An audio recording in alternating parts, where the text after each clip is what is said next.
வண்ணமயமான பூக்கள் மற்றும் மகிழ்ச்சியான குழந்தைகளால் நிரம்பிய ஒரு சிறிய கிராமத்தில் லைலா என்ற சிறுமி வசித்து வந்தாள்.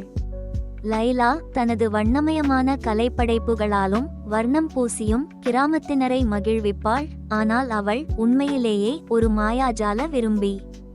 ஒரு நாள் லைலா கிராமத்தில் சுற்றித் திரிந்தபோது ஒரு மர்மமான கடை ஒன்றை கண்டாள்.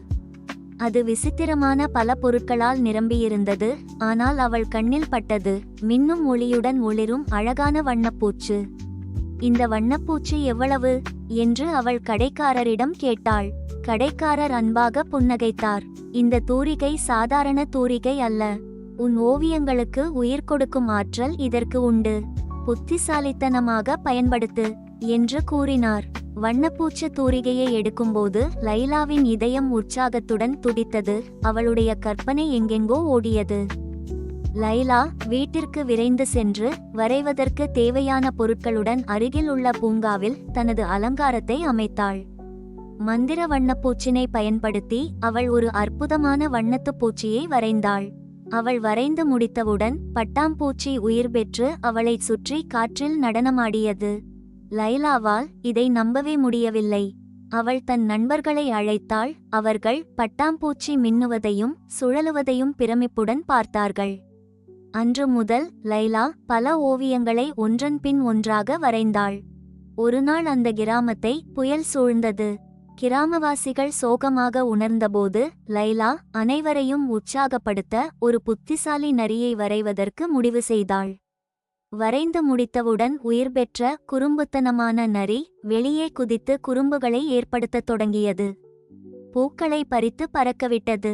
கோழிகளை துரத்தி கடிக்கச் சென்றது. கிராமவாசிகளை பயமுறுத்தியது. லைலா பதற்றமடைந்தால் மாய வண்ணப்பூச்சு மகிழ்ச்சியை பரப்புவது போல் குழப்பத்தையும் எளிதில் உருவாக்கும் என்பதை உணர்ந்தாள். இப்போது நான் என்ன செய்வேன் என்று அவள் வருந்தினாள். இதை நாம் எப்படியாவது சரி செய்ய வேண்டும் என்று அவள் தன் நண்பர்களை கூட்டி ஒரு திட்டத்தை கொண்டு வந்தாள். லைலாவும் அவளுடைய நண்பர்களும் குறும்புக்கார நரியை பிடிக்க ஒரு பெரிய நாயை வரைவதற்கு முடிவு செய்தனர். அனைவரும் ஒன்றிணைந்து வண்ணப்பூச்சு தூரிகையை பயன்படுத்தி வரைய துவங்கினர். விரைவில் ஒரு பெரிய சுறுசுறுப்பான நாய் வெளியே குதித்து அதன் வாலை அசைத்து மகிழ்ச்சியுடன் குரைத்தது. நாய் குறும்புக்கார நரியுடன் விளையாடி புத்திசாலித்தனமாக லைலாவிடம் அழைத்துச் சென்றது. தனது மந்திர தூரிகையால் லைலா நரியை மீண்டும் வரைந்து அதை அழித்தாள். உடனே குறும்புக்கார நரி மாயமானது.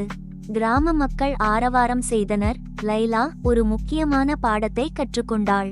மந்திரம் மகிழ்ச்சியை தரக்கூடியது என்றாலும் அதை பொறுப்புடனும் சிந்தனையுடனும் பயன்படுத்துவது முக்கியம் என்பதை லைலா உணர்ந்தாள். எனவே அன்புள்ள குழந்தைகளே, கூட்டு முயற்சியும் நட்பும் குழப்பமான சூழ்நிலையை கூட நன்மையாக மாற்றும் என்பதை இந்த கதை மூலம் நாமும் தெரிந்து கொண்டு சிந்தித்து செயலாற்றுவோம்.